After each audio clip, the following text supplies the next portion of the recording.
Okay, so we're diving into Peter Walker's work on complex PTSD today.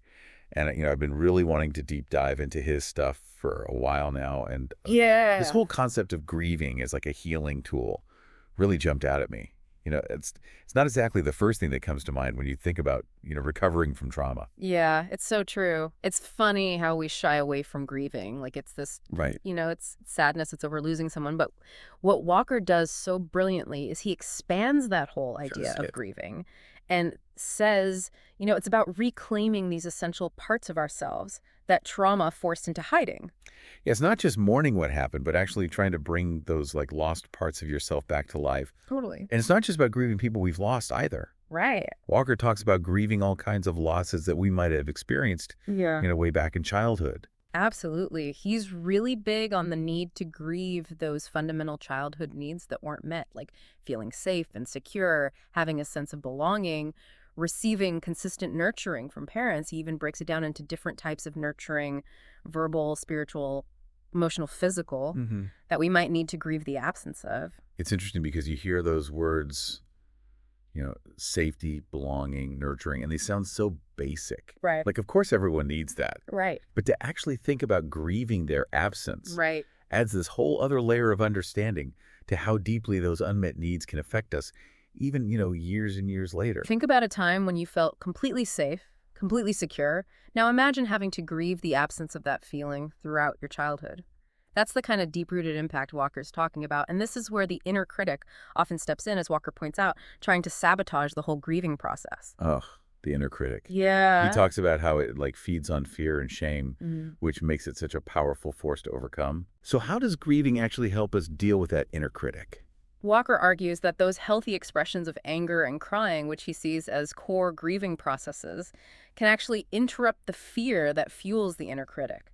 So think of them as tools to dismantle those negative thought patterns that the critic throws at us. So it's not just about sitting with the sadness, it's about allowing ourselves to feel and express the anger that's often tangled up with the trauma too. Exactly. Walker really emphasizes that both crying and what he calls angering are crucial, and they can even work together for like a more complete emotional release. Yeah. He even gives some pretty intense examples of how that bottled up anger can manifest in unhealthy ways if we don't find healthy outlets for it. Like that example he gives about his own son throwing a tantrum and how he actually saw it as like a healthy expression of grief. Yes. What's so interesting is by the time they got to the top of the stairs, his son had completely moved on. Right. It makes you wonder how often we as a society try to shut down those like big messy emotions, especially in children, when maybe we should be creating space for them. It's so true. It's all about creating that safe space where those emotions can be felt and released rather than shamed or suppressed. And this leads us to another vital point that Walker emphasizes: verbal ventilation. Talking it out. Yes. He seems to be like a huge advocate for putting our feelings into words as part of this process. Absolutely. Walker believes that verbal ventilation, especially when it's infused with emotion, can be incredibly therapeutic. It's about building a bridge between our thinking brain and our feeling brain, helping us make sense of those often overwhelming emotional experiences. And he doesn't just leave it at that. He delves into the neuroscience behind it, explaining how verbal processing can actually rewire our brains over time. Right. It's not just some vague self-help concept. It's rooted in scientific understanding. And this process of putting feelings into words can be especially healing when it comes to those deep-seated feelings of abandonment that often form the bedrock of complex PTSD. It's like you're finally giving a voice to those silenced parts of yourself that never had the chance to be heard or understood. Mhm. And he talks about how crucial that authentic sharing is for building intimacy and connection, which I think we all crave on a very deep level. Precisely, and he contrasts this with dissociation, which he sees as a way to avoid or numb out from those difficult feelings. He makes a really interesting point about how easy it is to confuse dissociation with genuine emotional processing. Oh, interesting. Like when we get lost in fantasies or intellectualize our emotions rather than truly connecting with them on a visceral level. That's such an important distinction to make. Am I truly sitting with this feeling, or am I finding ways to dance around it? Exactly. And to help with that, Walker provides a range of concrete techniques to tap into and work through our grief. Things like creating a safe and comforting space for ourselves, revisiting memories that evoke a sense of compassion, even using things like music or movies as triggers to access those emotions. And I love that visualization exercise he shares, going back in time to comfort your younger self. Yeah. It's such a powerful way to cultivate self-compassion, which he clearly sees as a cornerstone of healing. It is, and he emphasizes the importance of patience and self-compassion throughout this entire process. It's not about forcing ourselves to grieve, but about creating the conditions internally where those emotions can surface naturally and be released in a healthy way.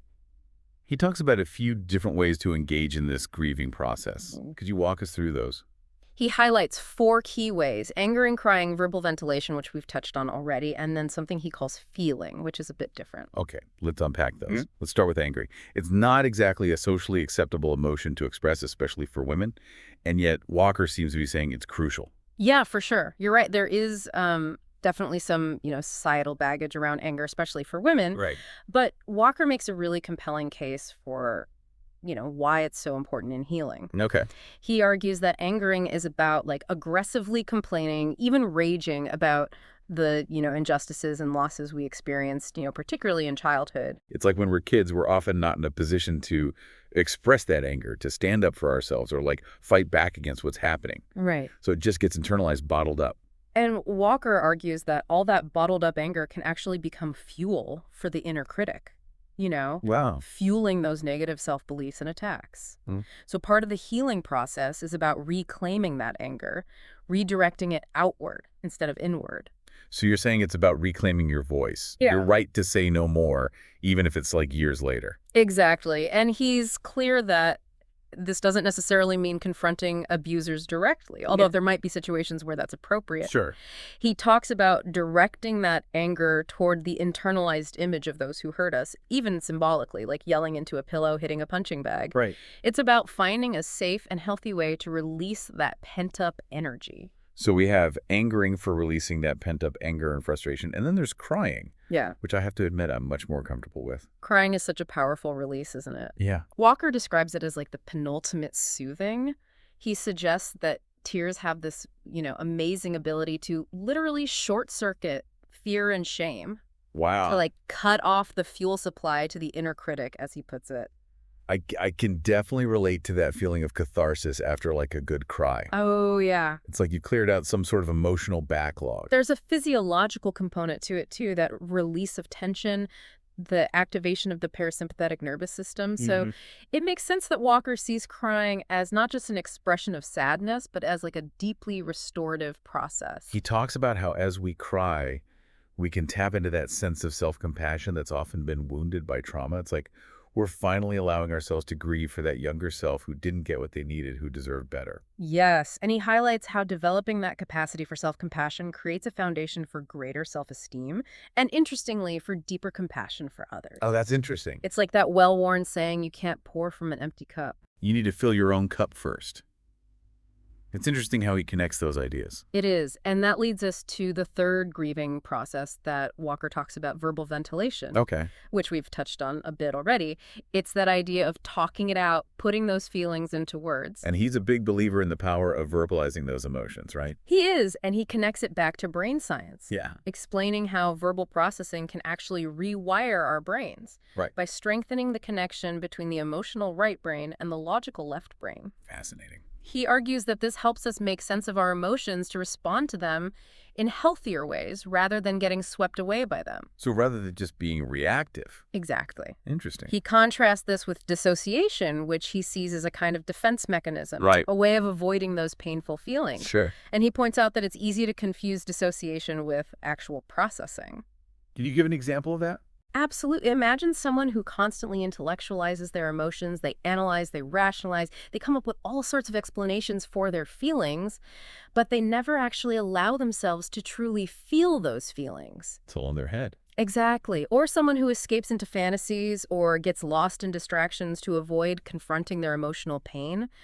Walker would say that these can be forms of dissociation, even if they seem productive on the surface. So it's not enough to just think about our feelings. Yeah. We have to allow ourselves to fully inhabit them, even when they're uncomfortable. Exactly, and that can be terrifying, especially for those of us who learned early on that expressing our emotions was not safe. You know, it makes me think of that quote by Viktor Frankl. Between stimulus and response, there is a space. In that space is our power to choose our response. In our response lies our growth and our freedom. I love that quote. It speaks to this idea that we're not powerless over our emotions. Right. We have a choice in how we respond to them, and that's where healing begins. But choosing our response starts with understanding all our options. Walker points out that there is another subtler way of engaging in grieving that he calls feeling. Feeling. hmm I'm intrigued. How is that different from the other processes we've talked about? Yeah, it's interesting you say that because unlike those other, more active forms of grieving, feeling is a much more Yeah. passive approach. Walker describes it as the process of surrendering to our, internal experiences of pain physically and emotionally without resistance, without trying to change or fix them. It's about becoming like a compassionate observer of those sensations, even when they're uncomfortable. So it's almost like a form of mindfulness, like what you do with meditation, but instead of focusing on your breath, you're tuning into those difficult feelings. You're exactly right. It's like tuning into a different channel of awareness. He talks about how we often tense up against pain. We try to push it away or numb ourselves to it, but with feeling, he's suggesting we create a space for those sensations to just be, to allow ourselves to feel them fully without letting them overwhelm us. That takes a lot of courage to intentionally lean into pain Yeah. rather than trying to escape from it. It does, and Walker acknowledges that it can be, really challenging, especially in the beginning. He emphasizes that it's not about forcing ourselves to feel anything, but about cultivating a gentler, more accepting relationship with our internal experiences. And he offers some tools to help with that, right? Like that Yeah. visualization exercise where you go back in time to comfort your younger self, Uh, offering that wounded part of yourself the compassion and understanding it never received. It's such a beautiful and effective technique. It speaks to that deep need for self-compassion that's often at the heart of, trauma recovery. And it's something you can come back to again and again as you move through the grieving process. I appreciate that he offers so many different tools and techniques for engaging in this process because it's definitely not a one-size-fits-all approach. Yeah, you're so right. And that's one of the things I appreciate most about Walker's work. He provides a whole menu of options Yeah. from creating a safe space to, cry or rage to using music or movies to evoke emotions to simply focusing on the sensations in our bodies. It's about finding what works best for each individual and honoring wherever they are in their healing journey. This has been such an eye-opening conversation. It has. It really challenges a lot of the conventional wisdom around trauma and healing. We're so conditioned to think of grieving as something to be avoided, something that makes us weak or fragile. It's so true, but what Walker so brilliantly illuminates is that grieving is not the enemy. Right. It's actually a profound act of courage and self-love. It's about reclaiming our stories, our voices, and ultimately our wholeness. So for a listener who's been grappling with complex PTSD, who's been maybe a little hesitant to dive into those deep waters of grief, what would you say is the most important thing for them to take away from Walker's perspective? I think the biggest takeaway is that if we can find the courage to approach grieving, not as something to be feared, but as a powerful tool for healing and transformation, to see it as a pathway back to ourselves, you might be surprised by the freedom and wholeness you discover on the other side. It's about reclaiming your story, owning your experience, and honoring the incredible resilience it took to survive.